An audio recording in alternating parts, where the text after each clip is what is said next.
Le président de la République était depuis hier à Berlin, où il avait été accueilli à son arrivée par la chancelière allemande Angela Merkel.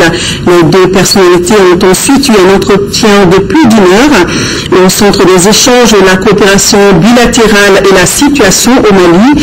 L'Allemagne a déjà débloqué les 100 millions d'euros promis à Bruxelles dans le cadre de la reconstruction du pays. Le récit de nos envoyés spéciaux à Berlin, Oumar Moussa Traoré et Idrissa Traoré. C'est à 12h locales que le président de la République fit son entrée ce mercredi à la chancellerie de la République fédérale d'Allemagne. En accueil, Dr Angela Merkel, chancelière de la République fédérale. Beaucoup de solennité au cours de cette cérémonie d'accueil. Honneur militaire et exécution des hymnes nationaux.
Les personnalités se retirent ensuite pour un entretien de plus d'1 heure. Au centre des échanges, la situation au Mali, la coopération bilatérale ainsi que celle avec l'Union européenne. Une coopération bilatérale assurément au beau fixe. Les 100 millions d'euros promis par l'Allemagne à Bruxelles en mai dernier, lors de la conférence des donateurs, sont déjà dans l'escarcelle du Mali. Le processus est porteur d'espoir, mais nous savons en même temps que ce processus n'est pas encore terminé.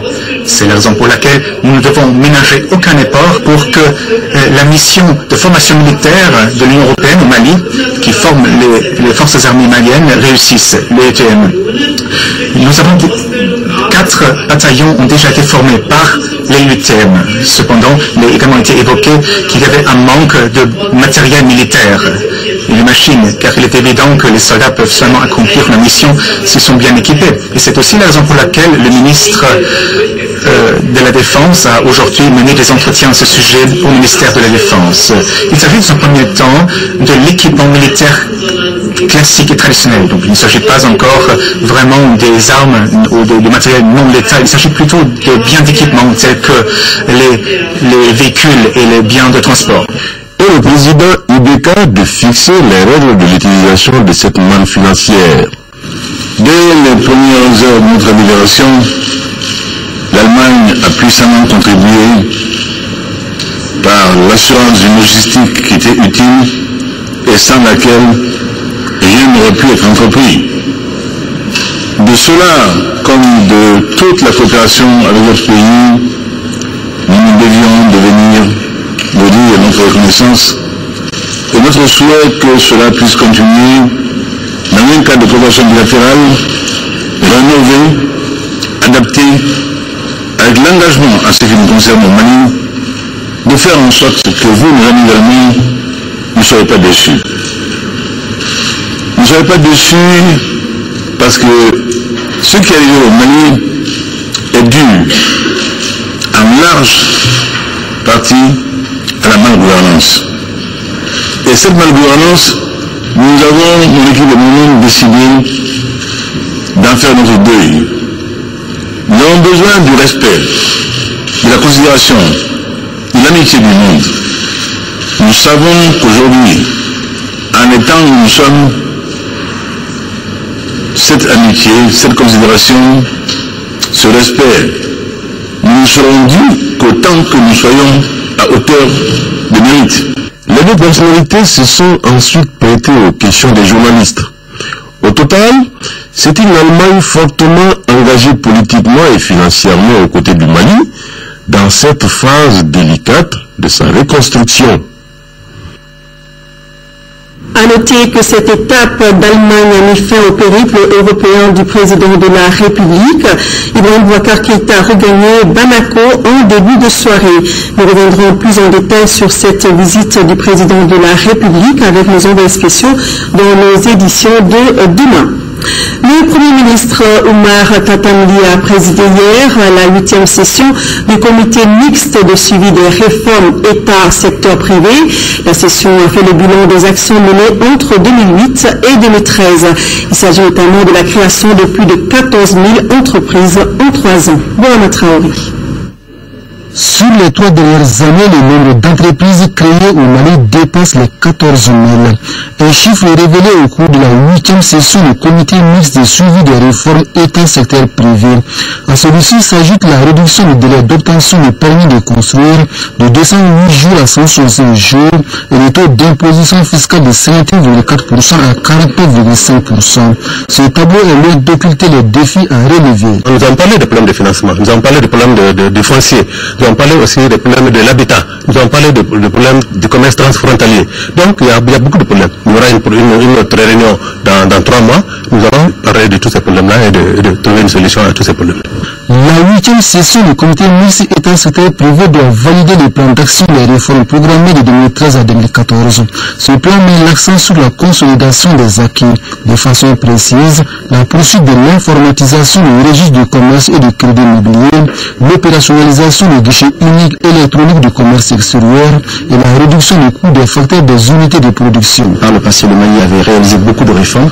Cependant, aujourd'hui, on s'est rendu compte que malgré ces réformes, quand elles sont faites au début, la matérialisation effective de ces réformes n'est pas vécue par le secteur privé, qui est là, qui aujourd'hui, qui est notre, je dirais, notre baromètre pour nous dire vraiment si ces réformes sont effectives et si elles sont performantes. Nous voulons plutôt aller dans l'amélioration de la mise en application de ces réformes. Là, aujourd'hui, le grand défi que nous avons aujourd'hui, et c'est ce que nous travaillons de concert avec le secteur privé.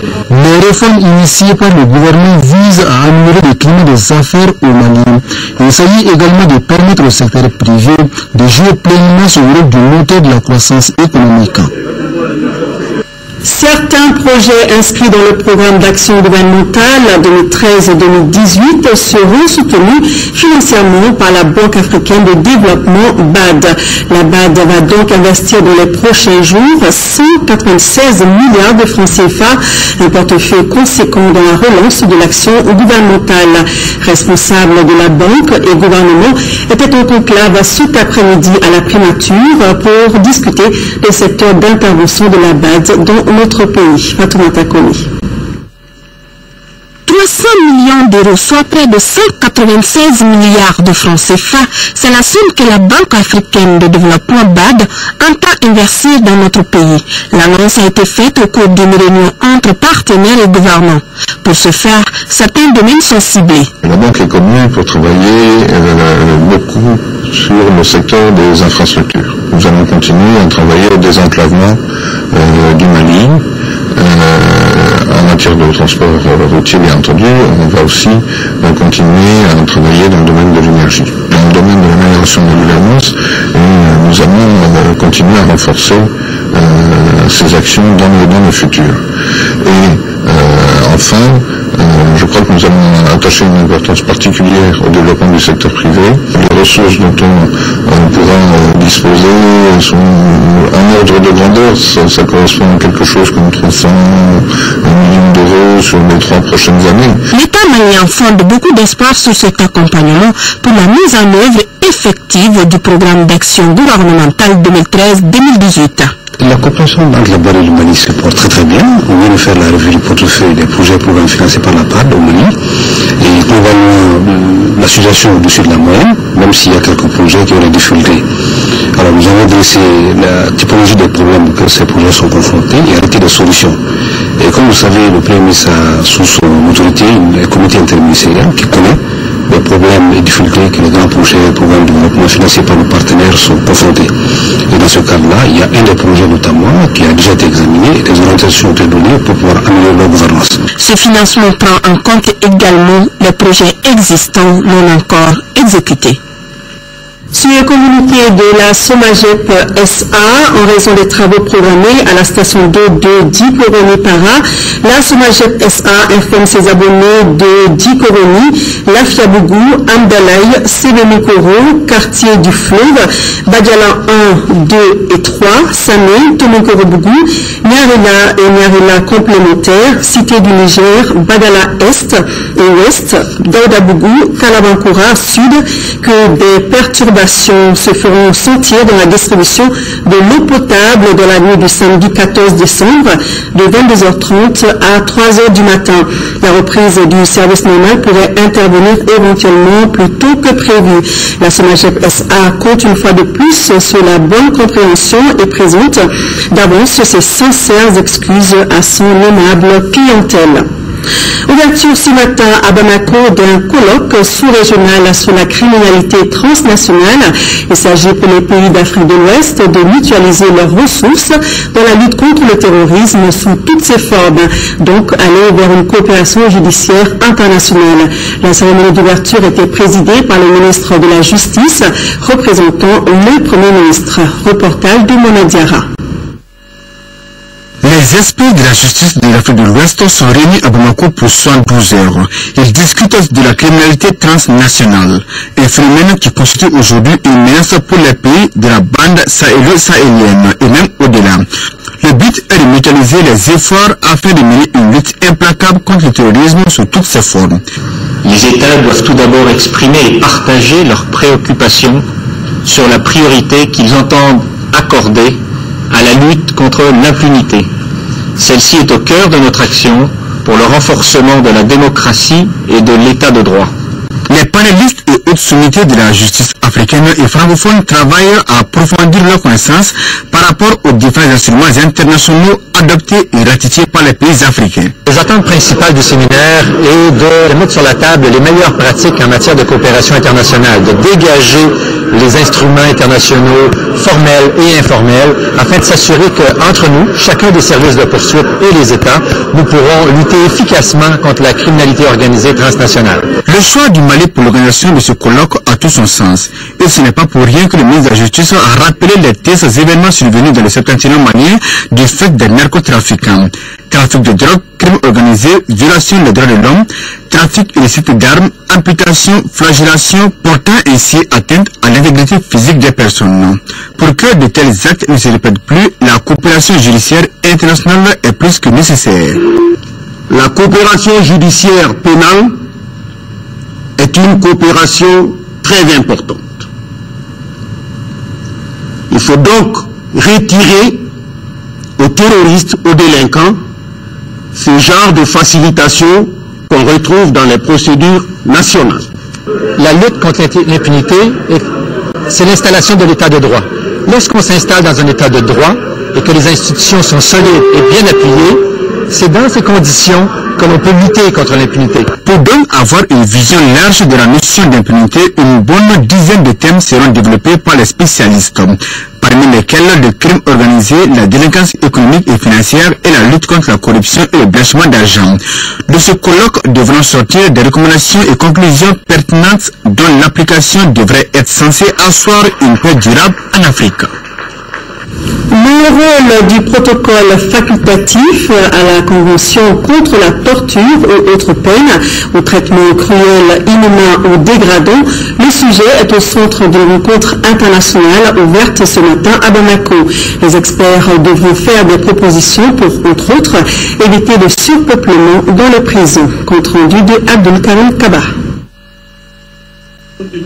L'heure n'est pas à la parole, mais à l'acte. C'est en ces termes que le ministre de la Justice, garde des Sceaux, a procédé à l'ouverture des travaux du séminaire sur le rôle du protocole facultatif à la Convention contre la torture et autres peines ou traitements cruels, inhumains ou dégradants.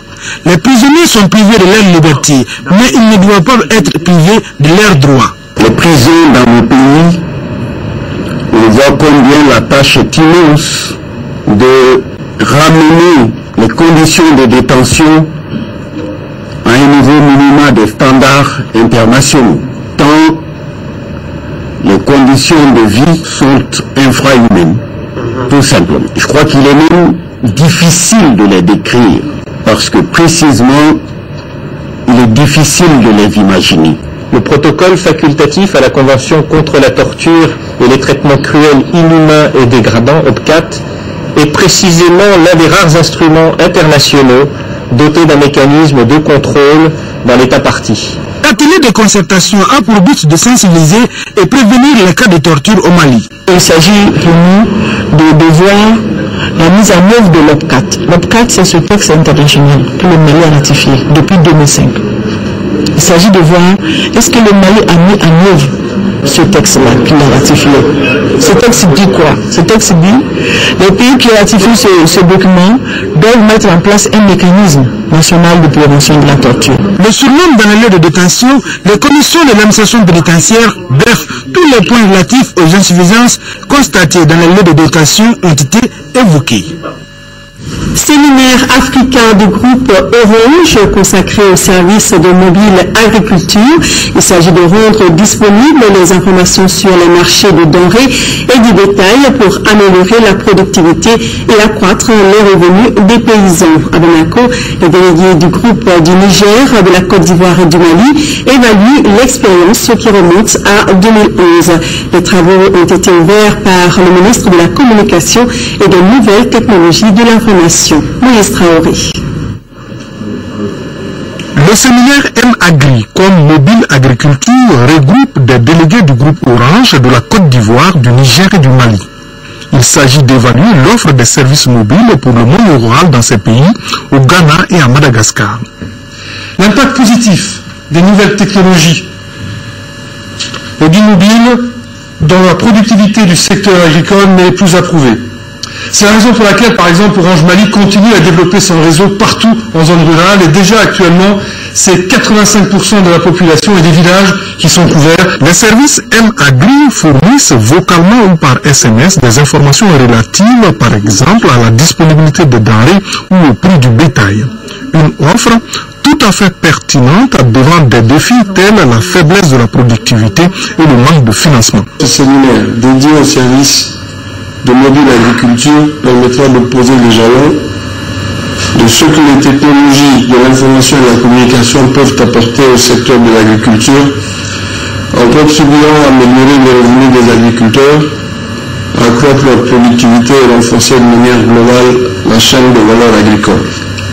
Au Niger, le service est même disponible en langue nationale. Aujourd'hui, on a environ 33 000 appels en 7 mois, ce qui est énorme. Labaroun Kassoua a débuté en 2011 avec le SMS. On a à peu près plus de 50 000 producteurs et éleveurs qui utilisent le service au quotidien. Les agriculteurs peuvent consulter en temps réel au moment où ils décident le prix de 82 marchés. Au Mali, depuis juillet 2013, ce n'est que là, une expérience pilote est en cours dans le Kénédougou. Le président du Conseil économique, social et culturel a reçu en audience l'ambassadeur de la Fédération de Russie dans notre pays. Alexis Doulian est venu discuter avec Jamil Bitar d'un projet de voyage d'affaires entre les opérateurs économiques maliens et russes. Mohamed Touré. On a évoqué l'idée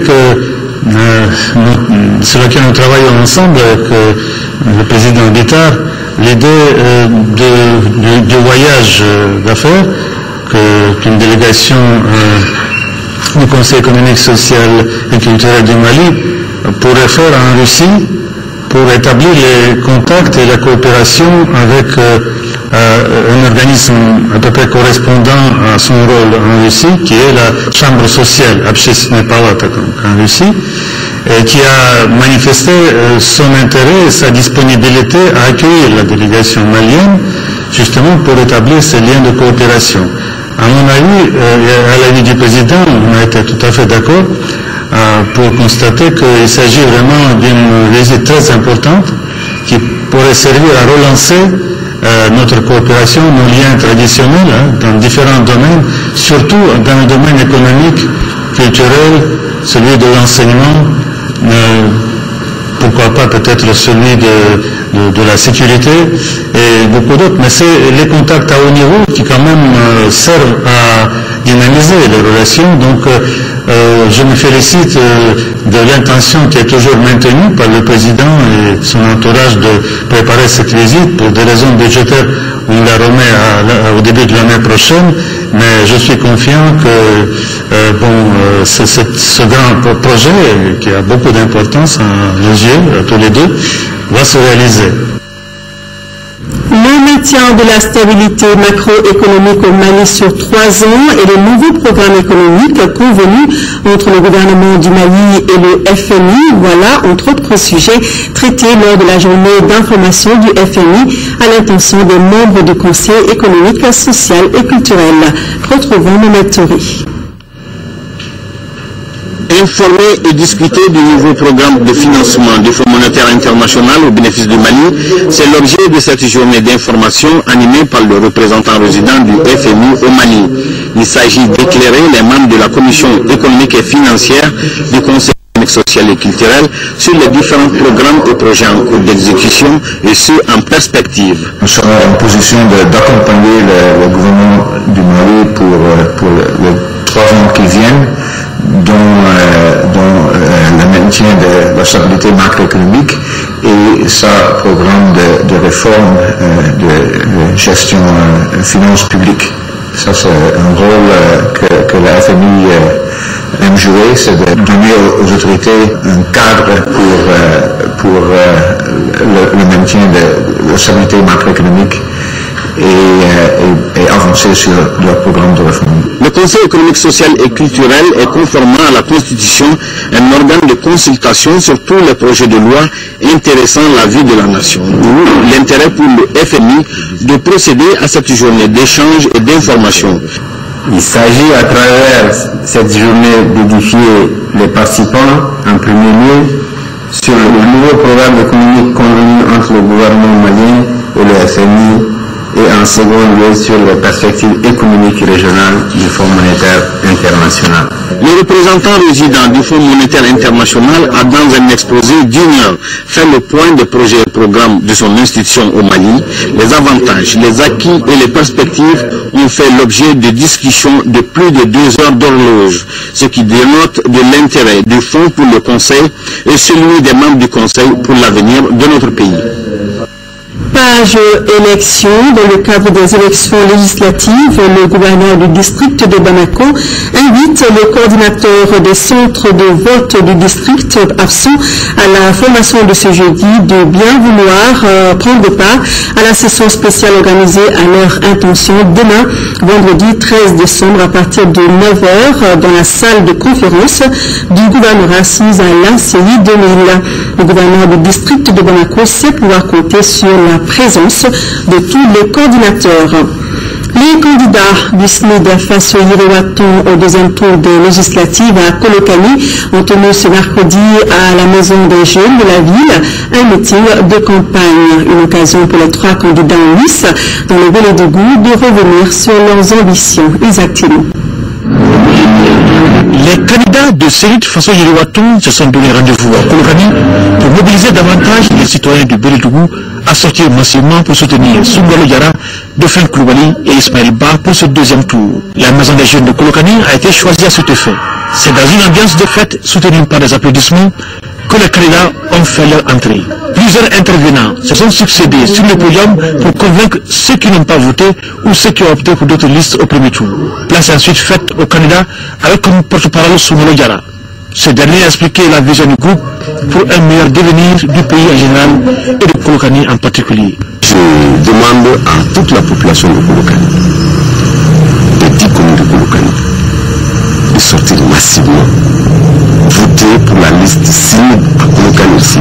Mais aussi, je pense à nos policiers et d'autres localités qui sont dans ces positions telles que Ségou, Banamba, la commune 5, la commune 1, aussi bien que Djima. Moi, je souhaiterais vraiment que les listes SNID qui sont aujourd'hui au second tour passent pour cette législature. Nous allons toucher à tous les secteurs du développement. Et on va initier des projets porteurs vraiment pour faire changer les choses. Tout au long de ce meeting, les tuyaux en ballottage à Kolokani a prôné le changement et la paix. Soungalo Diarra précise que ces 2 points sont indispensables pour le développement du pays. Si Dieu nous donne la chance d'être aux affaires, nous allons travailler en synergie avec toutes les bonnes volontés pour essayer de faire avancer les choses. Le chantier est Marouche. Nous en avons conscience. Ils ont assuré qu'une fois élus, ils n'iront pas dans l'opposition et apporteront leur soutien au président de la République.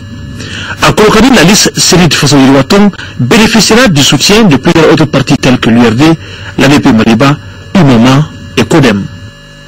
Dans le cadre de l'organisation de la campagne médiatique de l'élection législative du 15 décembre, le président du Comité national de l'égal accès aux médias d'État invite les candidats dont les noms suivent à se présenter au siège de l'organe demain, vendredi 13 décembre, pour l'enregistrement de leur message de campagne. 9h Asma CFP, 9h30 Yelema, 10h RPC, 10h30 CODEM, 11h ADEMA PSJ. Et juste après ce journal, vous pouvez suivre les messages de campagne des candidats RDPM, Phare Ankaouli, PRVM Fasoko et RPM. Ces messages seront suivis de la rediffusion des messages de campagne du 10 décembre pour raison de diffusion tardive due à la retransmission des travaux de l'espace d'interpellation démocratique EID. Les Maliens sont donc appelés le dimanche prochain aux urnes pour le second tour des élections législatives. En prélude à ce scrutin, le président de la CENI a rencontré ce matin une délégation du Comité international de la francophonie. Le patron de la CENI et ses hôtes ont échangé sur la nécessité de réussir ce rendez-vous électoral qui doit parachever le processus de retour à l'ordre constitutionnel. Sorona Kamisoko. Cette rencontre avec le président de la CENI et une délégation du comité interparlementaire de l'UOMA vise à échanger sur l'organisation du second tour des élections législatives du 15 décembre prochain. Pour ce scrutin, le comité interparlementaire de l'UOMA va déployer une dizaine d'observateurs sur le terrain. Avec une mission claire, superviser la régularité des opérations électorales. Chaque fois qu'on arrive dans un pays, parmi les interlocuteurs privilégiés, il y a la commission électorale nationale indépendante. C'est là qu'il faut recueillir un maximum d'informations sur le processus électoral. C'est là qu'il faut chercher des conseils. C'est là qu'il faut vérifier certaines informations de terrain que nous avons. Donc, c'est logique pour nous que nous rencontrions la commission électorale nationale indépendante pour être édifiée. Même sujet au centre d'une rencontre entre le président de la CENI et l'Organisation internationale de la francophonie OIF. Tout comme l'UOMA, l'OIF va également déployer une dizaine d'observateurs sur le terrain pour la supervision des opérations. Il était question tout d'abord de réaffirmer notre engagement d'accompagner la CENI dans ce long processus de restauration de la démocratie, de faire le bilan des étapes précédentes de ce processus, notamment le premier tour de législative, et de tirer les conclusions et quelques recommandations qui pourraient améliorer le comportement électoral. Le second tour des élections législatives doit parachever le processus du retour à la vie constitutionnelle normale. Élections législatives 2013, quelle solution pour une participation citoyenne au second tour du scrutin? C'est la question à laquelle doit répondre la conférence débat initiée par Caritas Mali. La structure souhaite ainsi contribuer à la réussite des élections, suivant le compte rendu de notre reporter Mamoudou Sidibé qui a suivi les débats. À travers cette conférence débat qui a pour thème élections législatives de 2013, quelle solution pour une participation citoyenne au deuxième tour du scrutin, Caritas Mali a voulu marquer son engagement pour une mobilisation effective des citoyens. Chaque année, il y a ce qu'on appelle le budget d'État, c'est-à-dire la loi des finances qui est approuvée par l'Assemblée. À l'Assemblée, il y a aussi des commissions. Tel que le gouvernement, il y a plusieurs départements ministériels, il y a le ministère des Finances, il y a une commission des Finances. Le taux de participation législative est très faible à faire remarquer le conférencier. Le taux de participation est lié à beaucoup de facteurs, nécessairement, évidemment. Il ne faut pas les isoler si on ne comprend rien. Il faut le mettre dans son contexte sociétal. historique, sociologique, culturel, etc. Pour pouvoir mieux apprendre pourquoi on participe ou pourquoi on ne participe pas. Dans certains pays, pratiquement dans tous les villages, dans tous les quartiers, vous avez des bureaux de vote. Chez nous, ce n'est pas évident. Et l'éloignement peut faire en sorte que les gens ne participent pas. Ensuite, quand j'ai toujours cette carte électorale, des fois, les gens ne savent même pas où ils doivent aller voter. Quant aux intervenants, ils ont fait plus de suggestions que de questions, parmi lesquelles le manque de conviction des politiciens, les alliances contre nature et ceux qui portent des casquettes, celles des politiciens et des leaders de la société civile. Législative toujours, le département en charge de la promotion de la femme et ses partenaires ont rencontré les femmes de sang. C'était pour les informer de l'importance de leur vote dimanche prochain. Candécila. Femmes, le vote est ton premier droit. C'est sous ce slogan mobilisateur que la rencontre de sang s'est tenue. Cette rencontre initiée par le département de la famille, de la promotion de la femme et de l'enfant et ses partenaires vise à accroître le taux de participation aux second tours des élections législatives et singulièrement la participation de la couche féminine. Nous avons un programme qu'on essaie de mettre en place depuis l'élection présidentielle et qui va se poursuivre jusqu'aux élections communales avec le soutien de certains de nos partenaires ONU Femmes et l'Union européenne, vraiment pour sensibiliser toujours les femmes, leur faire comprendre les enjeux qui sont liés à l'élection des femmes. Ça, avec un taux de 44,66% enregistré au premier tour, ce taux a connu des disparités énormes suivant les communes, oscillant entre 60 et 20%. C'est pourquoi les autorités de sang ne peuvent que se réjouir de cette initiative heureuse. Nous avons compris que les différentes campagnes de sensibilisation qui ont été menées ont certainement porté leurs fruits. Nous avons toujours besoin que ce taux-là soit de plus en plus élevé et qu'il soit le plus élevé possible. Débat, questions-réponses, échanges sur un vote utile qui ont été les temps forts de la journée seront certainement de nature à corriger les chiffres de 3282 bulletins nuls enregistrés lors du premier tour et d'améliorer une participation encore plus accrue. 163 Maliens sur les 204 refoulés de la Libye sont arrivés hier à l'aéroport international Bamako-Sémou à bord d'un vol spécial.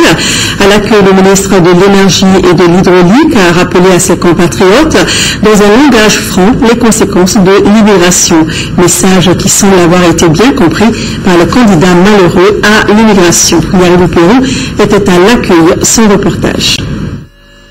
Ils sont tous migrants maliens, les plus âgés à 50 ans et les plus jeunes à 15 ans. Ils vivent depuis des années sans papier en Libye.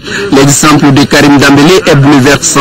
Âgé d'une quarantaine d'années, l'originaire de Douila a été refoulé bien qu'accidenté de travail depuis le 15 octobre dernier. Notre compatriote est contraint à se déplacer dans un fauteuil roulant. Est-il possible dans un cas pareil de saisir un tribunal? De quelle protection juridique Karim va-t-il bénéficier? Quand la migration est faite de façon régulière, les migrants voyagent dans la dignité et il y a beaucoup d'avantages pour le pays d'origine, le pays d'accueil aussi. Donc nous encourageons tout le monde, s'ils veulent migrer, de migrer de façon régulière pour éviter tout problème qui pourrait être nuisible à leur vie. Notre souhait n'est pas d'accueillir des Maliens dans des conditions comme ça. Nous encourageons la migration, en tout cas qui est une migration responsable, normale, qui respecte la dignité de la personne, sa famille et surtout l'image de notre pays. Le Mali a changé. Vous savez que nous sommes en train de redémarrer avec de nouvelles autorités, avec un nouveau programme.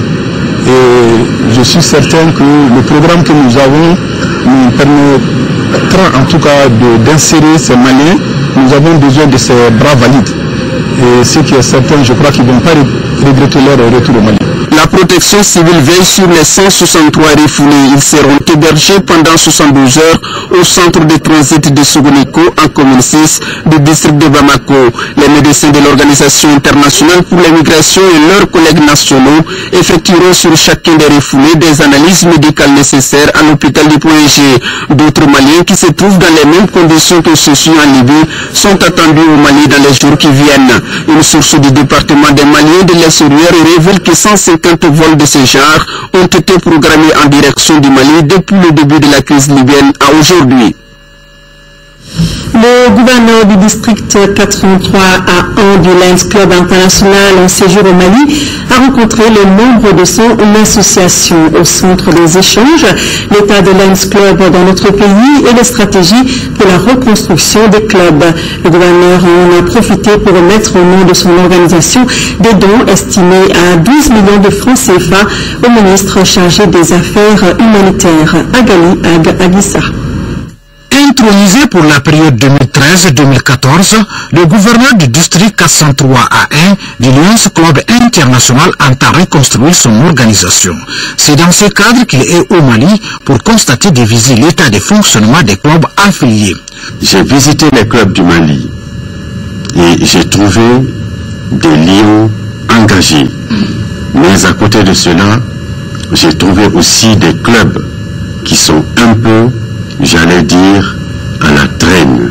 Pour la reconstruction du Lions Club de Bamako, le gouverneur propose entre autres la tenue des états généraux du club, la formation des membres. Auparavant, le gouverneur avait remis au nom de son organisation des kits scolaires au gouvernement pour voler au secours des victimes des inondations survenues dans les communes 1 et 4 du district de Bamako. Le don est composé de cartons de craie, des sacs d'écoliers, des cahiers et autres. La requête que nous avons formulée auprès de la fondation du Lions Club International a reçu une réponse favorable et nous permet aujourd'hui, en plus de ce que nous-mêmes avons pu mobiliser au Mali, de mettre à votre disposition des kits scolaires pour une valeur de 12 millions en faveur des populations les plus nécessiteuses.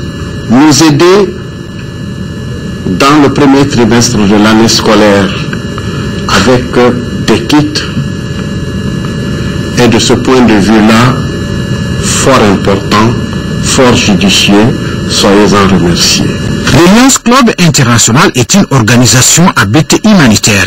Il est implanté dans plusieurs pays du monde.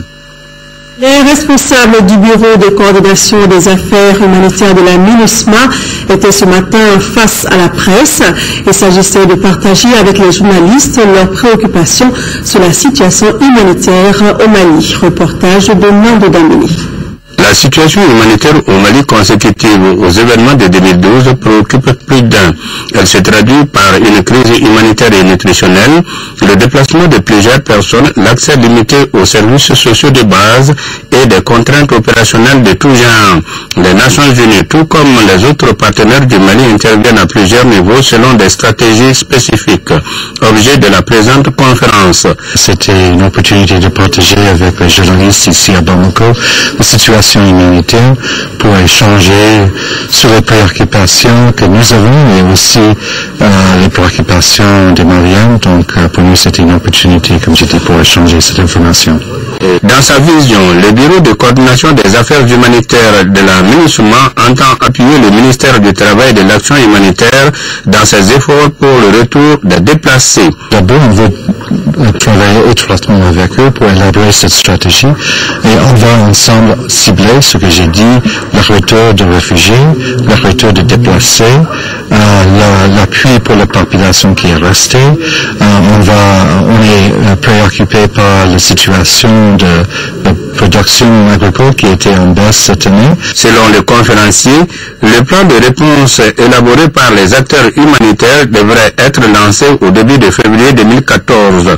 Il s'étendra sur 3 ans et coûtera près de 477 millions de dollars américains. La ministre de la Promotion de la Femme, de la Famille et de l'Enfant était en visite hier mercredi en 2e région. Sangaré Oumouba a échangé avec les populations de la commune rurale de Sirakorola, surtout avec les femmes, pour recueillir leurs préoccupations. Le reportage de Bruna Komi. La politique des plus hautes autorités du Mali de promouvoir l'équité entre hommes et femmes en droits et devoirs guide les pas du ministre de la promotion de la femme, de la famille et de l'enfant dans la commune rurale de Sirakoula. Ici, Madame Sangaré Oumouba a effectué une communication sur le thème genre et élection. L'objectif ultime de ces échanges avec les populations est de contribuer à améliorer le taux de représentativité des femmes qui est seulement à 17,39% dans la commune rurale de Strakola. La commune ambitionne d'inverser cette tendance d'atteindre 30% de femmes élues aux élections aux futures échéances électorales. Je prends l'engagement solennel que la commune de Sirakola s'impliquera en termes de sensibilisation de tous les acteurs pour la participation accrue des femmes aux élections générales. La participation accrue des femmes aux élections générales ne saurait se faire sans une véritable campagne d'éducation civique de nos populations. C'est cet esprit qui a permis d'orienter les débats sur la lutte contre la fraude électorale, l'achat de conscience et les inégalités en matière électorale. Un département avec l'appui conseil de ONU Femmes met à profit ces élections générales pour consolider les acquis des actions antérieures, notamment la grande mobilisation des femmes et leur participation pour les élections. C'est dans cette optique que le ministère, avec ses partenaires, a élaboré un document de stratégie nationale pour une participation massive des femmes et une représentation accrue au niveau des différentes instances de décision. La commune de Sirakoula a une population de 36 107 habitants, dont 17 895 femmes appelées à contribuer à bien établir l'équité du genre. À Koulikoro, le ministre Sangaré Oumouba a visité la maison de la femme, puis a tenu une rencontre avec le personnel de la direction régionale de la femme, de l'enfant et de la famille. Les responsables de l'Office du Niger ont visité ce matin la ferme piscicole Boubacar Diallo. C'était pour s'imprégner de l'expérience de ce dernier afin d'en suivre l'exemple. Monsieur Diakité. Le gouvernement à l'école du secteur privé, c'est tout le sens de cette visite des responsables de l'Office du Niger dans la ferme piscicole Boubacar Diallo. Ce qui est là a attiré l'attention de tous en termes d'installation technique et de production. Notre capacité de production mensuelle, c'est à peu près 3 millions dans les vins par mois. Donc, vous voyez, ce que fait par an, on atteint les 30 millions. Ça devient une réalité aujourd'hui parce que tous les directeurs techniques de l'office sont là pour voir notre expérience et qu'on puisse le transporter chez eux. Pour l'instant, des projections sont faites pour la commercialisation de la production. Nous projetons de faire des points de vente un peu partout à Bamako, dans toutes les régions, et puis essayer de vendre le poisson vivant. Parce qu'aujourd'hui, malgré le peu de poissons qu'on trouve sur le marché, ils ne sont pas souvent frais. Et nous, c'est la politique qu'on a vraiment envie de lancer, vendre le poisson vivant. Le clarias et le tilapia. Tous sont unanimes, responsables administratifs et techniques de l'Office du Niger, que la pisciculture est aujourd'hui une matière à valoriser. Les différents cadres de l'Office du Niger et la Direction nationale de la pêche. Et nous sommes là pour un objectif global. C'est traduire la vision du département en fonction vraiment des bassins agroécologiques pour un développement intégré à partir des aquapoles. La production des aliments, la production du poisson, la pisciculture, c'est vraiment un créneau sur lequel nous voulons nous lancer sur nos canaux principaux et sur l'ensemble des canaux de l'Office du Niger. Faut-il le rappeler, la ferme piscicole Boubacar Diallo constitue de nos jours un véritable pool d'emploi et de formation pour les jeunes. Il ne reste que l'initiative soit appuyée par le gouvernement et les partenaires au développement. La ferme est située à Baguinega, à une centaine de kilomètres de Bamako. Le comité d'orientation et de pilotage de projets d'accroissement et de productivité agricole au Mali a tenu ce matin sa 4e session. Il s'agissait de discuter sur les stratégies à mettre en place pour accroître la productivité agricole dans notre pays. Reportage de Kalidiatou Koné. Accroître la productivité agricole au Mali est l'une des priorités majeures de nos autorités. Ce secteur, qui a longtemps eu des difficultés, commence à connaître des améliorations grâce au projet d'accroissement de la productivité agricole au Mali, PAPAM. Il vient de tenir sa 4e session du comité d'orientation et de pilotage. Il s'agira pour les participants d'analyser en profondeur toutes les difficultés qui entravent à la mise en œuvre du projet et de trouver des solutions idoines en vue d'améliorer ses performances. Ce projet est à 3 ans d'exécution. Son objectif, c'est d'augmenter la productivité agricole au Mali. Et pour ce faire, on met l'accent sur le transfert de technologies, donc l'amélioration de la productivité à travers donc, une meilleure maîtrise par les producteurs des systèmes de production, donc l'utilisation des intrants. Et nous nous basons surtout sur les zones à haute potentialité, en mettant l'accent sur l'irrigation. Des progrès ont été accomplis par le projet. En effet, d'un décaissement d'environ 22% sur le financement IDA en décembre 2012, nous sommes aujourd'hui à 37%. Au cours de cette session, nous aurons à examiner 4 documents. Le compte rendu de la 3e session du comité de pilotage, l'état de la mise en œuvre des recommandations de la session de 2012, le rapport annuel 2012 et le programme d'exécution technique financière 2014. La durée du projet est de 6 ans et est à sa 3e année d'exécution, d'où l'importance des délibérations de la présente session. Je vous le disais en début de journal, le président de la République a regagné Bamako en début de soirée en provenance de Berlin en Allemagne. Nous proposons donc les images de l'arrivée. Ibrahim Boubacar Keïta rentre d'un périple qui l'a conduit à Paris, où il avait pris part au sommet de l'Élysée pour la paix et la sécurité en Afrique. Ensuite à Bruxelles et à Berlin, où il a effectué une visite officielle. Le chef de l'État a été salué à son arrivée à Bamako, Sénou, par le Premier ministre et les membres du gouvernement. C'était donc tout à l'heure, en début de soirée, à l'arrivée du président de la République en provenance de Berlin en Allemagne. Il a donc été accueilli par le Premier ministre et les membres du gouvernement, entre autres personnalités. Et à suivre après ce journal, la conférence de presse du président de la République, Ibrahim Boubacar Keïta, au Parlement européen, conférence tenue mardi dernier à Strasbourg. 12 ONG évoluant dans le monde rural ont élaboré un nouveau projet. Il s'agit d'un projet de 18 mois qui va appuyer les femmes de 5 communes rurales du cercle de Kati. Le lancement du dit projet a eu lieu lundi dernier dans les communes de Niagadina et Kourouba. Reportage de Cheikh Omar Sangari. Renforcement des capacités de participation des femmes à la gouvernance locale dans le cercle de Kati, tel est l'intitulé de ce projet. Le but est d'améliorer les conditions de vie des femmes dans 5 communes rurales du cercle de Kati à travers la promotion de leurs droits. Les bénéficiaires sont les femmes et les hommes à la fois, mais principalement les femmes. Nous portons une mention particulière aux femmes pour qu'elles puissent participer pleinement aux activités des communes à travers les formations, les informations, les activités d'information, de sensibilisation et de plaidoyer dans la commune. Le coût du projet s'élève à près de 121 millions de nos francs, donc 115 millions par le fonds NEPAD Espagne et 6 millions par le consortium 6S GRAP. Les communes couvertes sont Baguineda, Delakorba, Muntugula, Niagadina et Kourouba. Je crois que ça sera une bonne idée dans la commune. Les femmes de ma commune sauront maintenant ce qu'est le droit des femmes. Et la décentralisation et l'implication des femmes dans les élections à proximité, je pense que ce serait une très grande chose pour le développement de la commune rurale de Kourouba.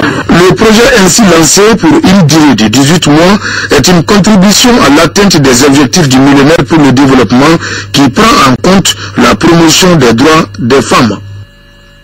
Le capitaine Fatoroma Konaté n'est plus l'officier commandant de l'Ordre national du Mali, s'est éteint mardi dernier à l'hôpital de Kati. Les obsèques de l'ancien maire de la commune rurale de Kolokaba ont eu lieu hier mercredi à son domicile dans le quartier de Bougoula-Ville. Il repose désormais au cimetière de Wayarma. De Sikasso, la correspondance de Seko Konaté.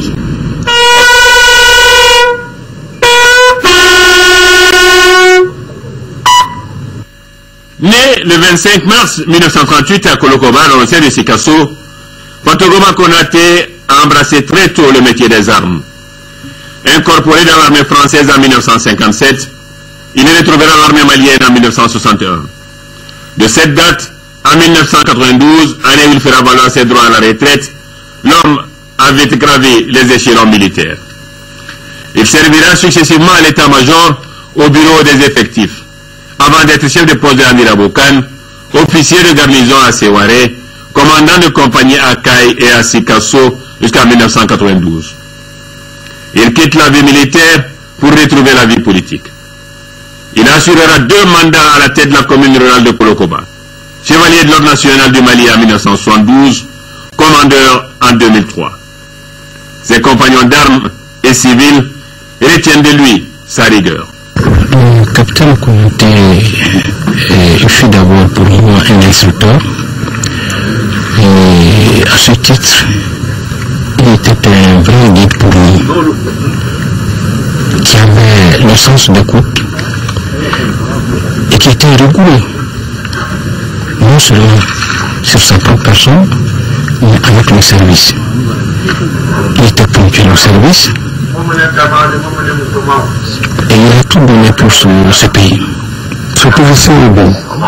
C'est ce que je peux retirer de lui. De son actif dans l'armée comme à la retraite, il était un grand officier et a trouvé toutes les preuves. Il était un gars exceptionnel. Bon, ce qu'il a pu faire durant tout le temps qu'il a fait avec nous, on ne peut que le remercier. Monsieur le maire, Fatouma Konaté a été un homme de confiance, un homme de foi, un homme engagé. Il a été responsable. Fatouma, il a assumé sa responsabilité avec une franchise sans pareil. L'homme a été accompagné à sa dernière demeure ce mercredi par de nombreux parents, amis et collaborateurs. Il repose désormais au cimetière de Wairema aux côtés de ses 2 parents.